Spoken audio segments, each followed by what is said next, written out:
ഒരു ചുമയൊക്കെ വന്നപ്പോൾ അപ്പൊ അപ്പുറത്ത് വന്നു ഇപ്പുറത്ത് വന്നു, കോവിഡ് വന്നിരിക്കുന്നു, അവരെയൊക്കെ ഇങ്ങടുത്ത് കൊണ്ടുപോയിരിക്കുന്നു എന്നൊക്കെ അറിഞ്ഞിരിക്കുന്ന ഒരു ടെൻഷനില്ല.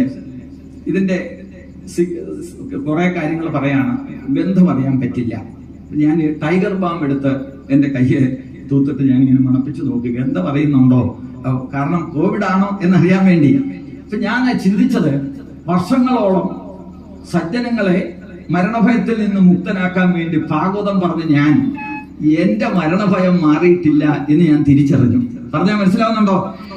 അപ്പോൾ രോഗിയായ ഒരു വൈദ്യന്റെ ചികിത്സ പോലെ ആണ് ഈ പറഞ്ഞ ഞങ്ങളെ പോലുള്ള ആളുകളുടെ ഇത്തരം പ്രവർത്തനം എന്നുള്ളത് അനുഭവം കൊണ്ട് ഞാൻ അന്ന് തിരിച്ചറിഞ്ഞു. അത് ഞാൻ പറഞ്ഞ ഒബ്സർവേഷൻ, നമ്മുടെ നിരീക്ഷണത്തിൽ ബോധ്യപ്പെട്ട ഒരു കാര്യമാണ്.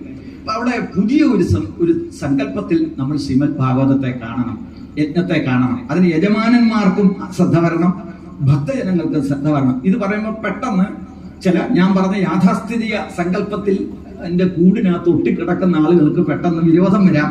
അതുകൊണ്ടാണ് ഞാൻ പറഞ്ഞത് നേരിട്ട് ചർച്ച ചെയ്യണം എന്ന് ഞാൻ പറഞ്ഞതിന്റെ ഉദ്ദേശം. അതിനൊക്കെ സംവാദത്തിന് ഞാൻ തയ്യാറാണ് എന്ന് കൂടി ഞാൻ ഓർമ്മപ്പെടുത്തിയാണ്. മനസ്സിലാവുന്നുണ്ടോ? സംവാദം നമുക്ക് നടത്തി വേണം ഈ കാര്യങ്ങളൊക്കെ റെഡിയാക്കാൻ. അപ്പൊ അതുകൊണ്ട് ഇതെന്റെ അനുഭവത്തിൽ നിന്ന് ഞാൻ പറഞ്ഞ ഒരു വിഷയമാണ്. ഈ നാളെ മുതൽ സംസാരിക്കുമ്പോൾ നമ്മൾ സമുദായ ആചാര്യനെ കൂടി സ്മരിക്കുമ്പോൾ അദ്ദേഹം പരിഷ്കർത്താവാണ് എന്ന് പറയുന്ന ഒരു സങ്കല്പം. ക്ഷേത്രപ്രവേശന വിളംബരത്തിന് ഞങ്ങൾക്ക് ക്ഷേത്രത്തിൽ കയറണം എന്ന് പറയുന്നതിനേക്കാൾ അവരെ കൂടി ക്ഷേത്രത്തിൽ കയറ്റണമെന്ന് പറയാനുള്ള ആർജവം കാണിച്ച ആളാണ് അദ്ദേഹം. ഞാൻ അവിടോട്ട് ഇപ്പൊ കടക്കുന്നില്ല, നമ്മുടെ ഇവിടുത്തെ വിഷയം അതല്ലല്ലോ ഞാൻ സൂചിപ്പിച്ചത്. പക്ഷെ ആ പരിഷ്കാരത്തിന്റെ സങ്കല്പം, പരിഷ്കാരം എന്ന് പറയുന്നത് പരിഷ്കരിക്കുക, ഇത് തീർച്ചയായിട്ടും ഉണ്ടാകണം എന്ന് കൂടി ഓർമ്മപ്പെടുത്തുകയാണ്. അപ്പൊ അതുകൊണ്ട് സ്ഥിരം കേട്ടതിൽ നിന്ന് വ്യത്യസ്തമായ ചില കാര്യങ്ങളായിരിക്കും നാളെ മുതൽ ഞാൻ പറയുമ്പോൾ തോന്നിയാൽ ഈ ആൾക്കൂട്ടത്തിലും ആഹാരം കഴിക്കുന്ന സ്ഥലത്ത് വെച്ചും കടത്തിണക്കി ഒന്നും വെച്ച് ഇത് പറഞ്ഞ് വൾഗറാക്കാതെ നിങ്ങൾക്ക് അതിനകത്ത് തോന്നുന്ന അഭിപ്രായം എന്നോട് നേരിട്ട് പറയാനുള്ള മനസ്സ് വരണമെന്ന കാര്യം ഞാൻ വീണ്ടും ഓർമ്മപ്പെടുത്തുകയാണ്. മനസ്സിലാവുന്നുണ്ടായിരിക്കും. അപ്പൊ ഞാൻ നാളെ സഹസ്രനാമം ജപിക്കുക. അപ്പൊ അല്പം സ്പീഡിൽ ജപിച്ചു എന്നിരിക്കട്ടെ. അന്നേരം ആഹാരം കഴിക്കുന്ന സ്ഥലത്ത് വെച്ച് ഇപ്രാവശ്യത്തെ ആചാര്യൻ എന്തോ ഒരു സ്പീഡാ വിഷ്ണു സഹസ്രനാമത്തിന് എന്ന് പറഞ്ഞാൽ എനിക്കിതൊന്നും ചെയ്യാൻ പറ്റും, ഞാൻ അറിയുന്നില്ല. എന്നോട് നേരിട്ട് വിഷ്ണു സഹസ്രനാമം ജപിച്ച് സ്പീഡിലാണ്, സ്പീഡ് കുറയ്ക്കണം, അതതിന്റെ മര്യാദ, സംവാദം.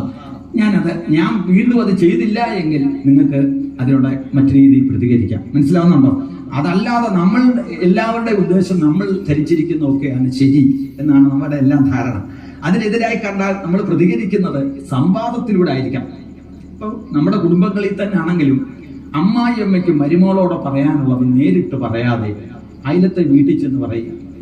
ഞങ്ങളുടെ വീട്ടിൽ ഒരുത്തിയെ കൊണ്ടുവന്നു, ഭൂലോക രംഭയാന്ന വിചാരം എന്ന് പറഞ്ഞാൽ ഇത് കുടുംബ കോടതിയിലേക്ക് പോകത്തുള്ളൂ.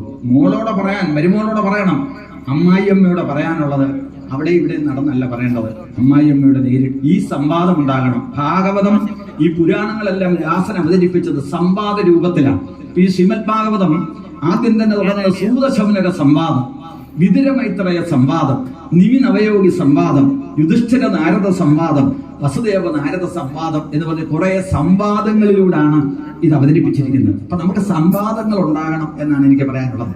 യഥാർത്ഥത്തിൽ യജ്ഞം തീരുന്ന ദിവസമോ അല്ലെ അതിനിടയ്ക്ക് ഒരു ദിവസമോ യജ്ഞവുമായി ബന്ധപ്പെട്ട് ഈ ഇത്രയും വർഷങ്ങൾ നടന്നു, ഈ പ്രദേശത്തൊക്കെ നടക്കുന്നു, അതെല്ലാം കണ്ടിട്ട് നമ്മുടെ മനസ്സിൽ തോന്നുന്ന എന്തൊക്കെയാണ് ഇതിനകത്തെ വീഴ്ചകൾ, അതെങ്ങനെ പരിഹരിക്കാം എന്നൊക്കെ അവരവരുടെ ബുദ്ധി വ്യാപരിക്കുന്ന തലത്തിൽ നിന്ന് നമ്മൾ ഒരുമിച്ചിരുന്ന് ചർച്ച ചെയ്ത് സംവാദം കൂടി ഒരു സപ്താഹത്തിൽ ഉണ്ടായാൽ കൊള്ളാം എന്ന് വിശ്വസിക്കുന്ന ആളാണ് ഞാൻ. പറഞ്ഞാൽ മനസ്സിലാവുന്നുണ്ടോ? അതൊന്നും പ്രാക്ടിക്കൽ അല്ല. ചിലർക്കൊക്കെ അത് ഭയമാണ്, മറ്റു പലതരത്തിൽ. അങ്ങനൊന്നും ഭയക്കണ്ട. ഇവിടെ ഇപ്പൊ 100 വർഷത്തിന്റെ ഒരു വിഷയമൊക്കെ ഇവിടെ പറഞ്ഞു, ദേവിയുടെ വയസ്സിനെ കുറിച്ചൊക്കെ ഇവിടെ സംസാരിക്കുന്നത്.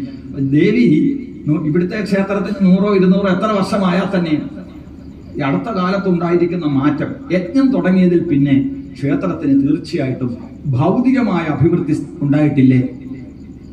തലയെങ്കിലും ഒന്ന് കുലുക്കണം. ഉണ്ടായിട്ടുണ്ട്. ആ ക്ഷേത്രത്തിന് വരുന്ന അഭിവൃദ്ധി ക്ഷേത്രത്തെ സേവിക്കുന്ന ഭക്തജനങ്ങൾക്ക് വന്നിരിക്കും, സംശയം വേണ്ട. അപ്പൊ അവിടെ ഭൗതികവും ആധ്യാത്മികവുമായ ഉന്നതിക്ക് ഉതകുന്നതാണ് ഈ ജ്ഞാനയജ്ഞം. അതിന്റെ ഒരു പോയിന്റ് ഞാനൊന്ന് പറയാം. ഈ ഭാഗവതത്തിന്റെ ദശമസ്കന്ധം 10ാമത്തെ സ്കന്ധത്തിൽ ഒരു വരി മറ്റൊരു പുരാണങ്ങളിലും ഇല്ലാതെ പറഞ്ഞു, ഇഷ്ടലാഭത്തെ കൂടി നൽകുന്നു കഥാമൃതം.